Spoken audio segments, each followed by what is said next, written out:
관제인이 무슨 이득이 있겠다고 판단하시는 채무자들을 안 좋게 처우를 하겠어요. 사실 그런 건 전혀 없거든요. 개인적인 사심은 정말 1도 없습니다.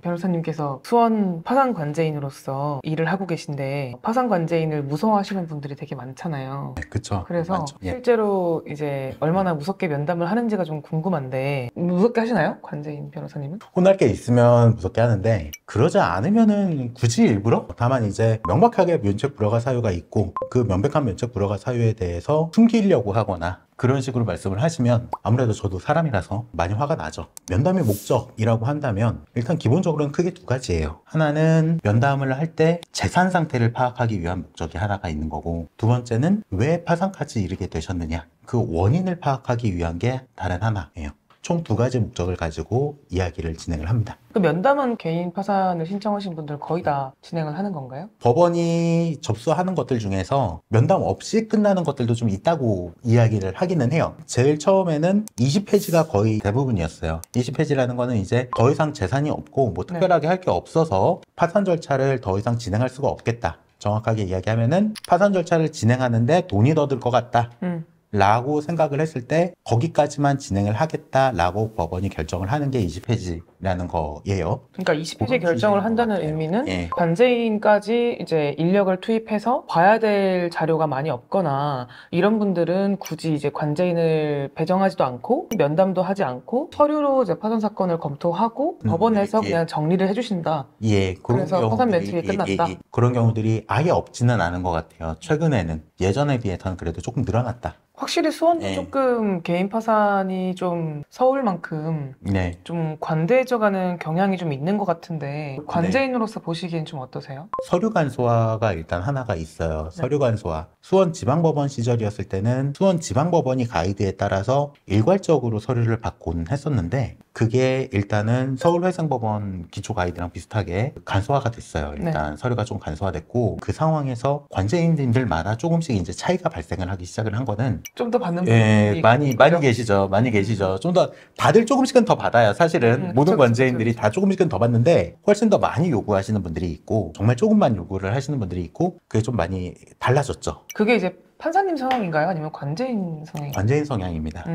판사님들은 사실은 관제인들이 조사를 좀 꼼꼼히 해주시겠거니라고 생각을 하세요. 근데 그 꼼꼼히라는 정도가 많이 좀 차이가 있죠. 관제인들마다. 전반적으로는 관제인들마다 차이는 있지만 수원회생법원이 이제 전문법원이 생기고 나서 전반적으로 서류가 좀 줄었다는 거는 맞는 거네요? 그렇죠. 그죠. 네, 대신 맞습니다. 이제 그 개인 파산 신청하시는 분들한테는 좀 더 유리해진 거는 맞네요. 그렇죠. 관제인으로서 파산 사건을 좀 수행하다 보면 신청인이 완전히 혼자 스스로 하시는 분들도 있고 법률구조공단의 도움을 받아서 하시는 분들도 있고 저희같이 신청대리인이 개인 파산 사건을 대리해서 수행하는 경우들이 있잖아요. 또는 법무사님이 신청을 하실 수 있고 모든 신청대리인이 되게 성실하게 이 사무를 수행하면 좋겠지만 생각보다 그렇지 못한 곳들도 많잖아요. 저희도 직간접적으로 듣는 얘기들 뭐 카페에 이제 뭐 피해 사례들이 올라오거나 하면 되게 안타까울 때가 많은데 관제인으로서 좀 보실 때도 그런 생각나는 뭐 에피소드가 좀 있으신가요? 안타까운 케이스들은 좀 있어요. 특히 혼자서 진행하시는 분들 같은 경우에 굉장히 좀 안타까웠던 케이스가 본인이 이미 파산을 해서 면책을 받아보신 경험이 있으셔. 그래가지고 그냥 법무사나 변호사 도움 없이 그냥 내가 혼자 하겠다 그런 생각을 하고 혼자서 진행을 하셨던 것 같은데 사모님이 파산 면책을 진행을 하고 계셨던 거거든요. 근데 이 상황에서 면책 신청을 취하를 해버리셨어요. 개인이 진행을 하시면서. 개인 파산 사건이 있고 면책 사건이 있는데 면책 사건만 취하를 한 거라는 거예요? 그렇죠. 면책 사건만 취하를 해버리셨어요. 이분이 어떤 상황이었냐면 환가할 게 있으신 분이셨어요. 개인 재산으로 아내분이 재산이 조금 있으셔가지고 환가를 해야 되는 그런 상황이었는데 그거를 환가를 하려 그러는 거를 이해를 잘 못하시더라고요. 면담을 했는데 면담 네. 이후에 이제 이걸 환가하는 게 좀 두려워서 면책 신청을 취하했다. 네, 그렇죠. 그럼 파산 선고는 나 있는 상황인 거죠. 그럼 다만 이제 그분은 앞으로 어떻게 되는 건가요? 면책이 안 되죠. 면책이 안 되면 예, 면책이 안 되면 그냥 그 채무가 그대로 남아있게 되는 거죠. 네. 파산자의 지위가 그냥 그대로 남아있게 되는 언제까지 거고. 가나요? 10년이었던 것 같긴 한데 그냥 남는 파산자의 거는 지위가 네. 결국에는 면책되지 않으면 복권되지도 않고 파산 선고만 난 상태로 10년이 지나게 되는 건데, 그럼 이 경우에는 이분이 이제 면책 신청을 스스로 취하를 하셨고, 그럼 면책이 안 된 거니까 결국 파산만 된 거잖아요. 그렇죠. 그러면 이분은 구제 방법이 기본적으로는 없나요? 제도의 파산 제도입 파산이라는 되게 특이한 케이스가 하나가 있는데 그걸로 안 그거 풀면 안 풀면 언제 할 수 있는 거예요? 정말? 없죠. 제도입 파산을 전혀 고려하지 않는다는 전제 하에서는 아니, 고려를 안 하면 파산자의 지위가 10년 뒤에 복권이 되면 파산자가 아니잖아요. 그럼 그렇죠. 파산 신청 새로 할 수 있잖아요.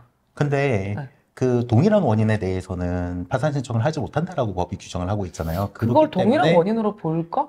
어떤 사람이 이제 파산을 신청할 때 실무적으로 어떤 파산 원인이 있는 상태에서 파산을 하잖아요. 근데 이 사람이 예를 들면 사업이 망한 게 파산 원인이라고 쳐요. 그러면 이 사람이 새로 파산을 신청하기 위해서 한 번 더 사업이 망해야 되는 건 아니잖아요. 그렇죠. 그러니까 제가 이해하기로는 파산 상태가 계속된다는 그 사실이 이 사람이 파산을 재신청할 수 있는 사유가 충분히 된다고 생각해요. 되죠. 보시는 분들이 이제 이해를 하시는 게 중요할 것 같고, 그러면은 그분은 이제 셀프로 해가지고 결국 실수가 있었던 그런 네. 사례로 보여지고, 몇백만 원과 몇 억을 비교를 못해서 생긴 문제라기보다는 오히려 그 선산이 지닌 상징성 때문에 매각을 도저히 할 수 없고 차라리 파산을 포기하겠다라는 판단을 하셨을 수도 있을 것 같아요. 근데 대리인이 그래도 있었으면 환가를 물건으로 하지 않고 뭐 금액으로 좀 협의를 해본다든지, 아니면 관제인도 어느 정도는 예를 들면 환가 금액이 500만 원이다. 그러면 그 500만 원을 좀 몇 번에 나눠서 내라든지 이런 것들을 좀 조율을 하실 수 있잖아요. 할 수 있죠. 할 수 네. 있죠. 그러니까 그런 방향으로 조금 시간을 벌어본다든지 그런 여지가 어느 정도는 있지 않았을까 하는 생각이 들긴 하거든요. 제 말이 사실은 관제인이라고 해도 관제인이 무슨 이득이 있겠다고 판단하시는 채무자들을 안 좋게 처우를 하겠어요. 네. 사실 그런 건 전혀 없거든요.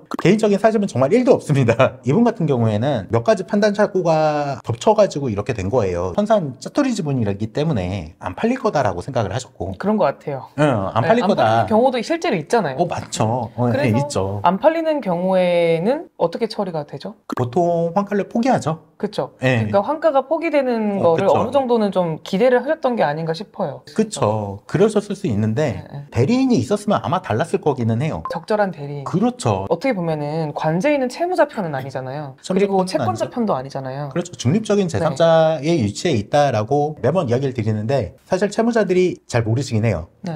중립적인 제3자라는 위치가 어떤 건지를. 그러니까 이게 좀 공평하게 모르시는데. 처리되도록 하는 지위에 네. 있는 거고, 그렇죠. 저희는 명백하게 신청자의 편에서 일을 하는 사람이잖아요. 그렇죠. 그래서 이분이 돈을 어느 정도 수준으로 어떻게 환가를 하실 수 있고 그런 상황을 관제인은 잘 몰라요. 그런 측면에서 봤을 때는 관제인들이 못 보는 쪽을 약간 볼 수는 있죠. 네. 그런 차이는 조금 있는 것 같기는 해요.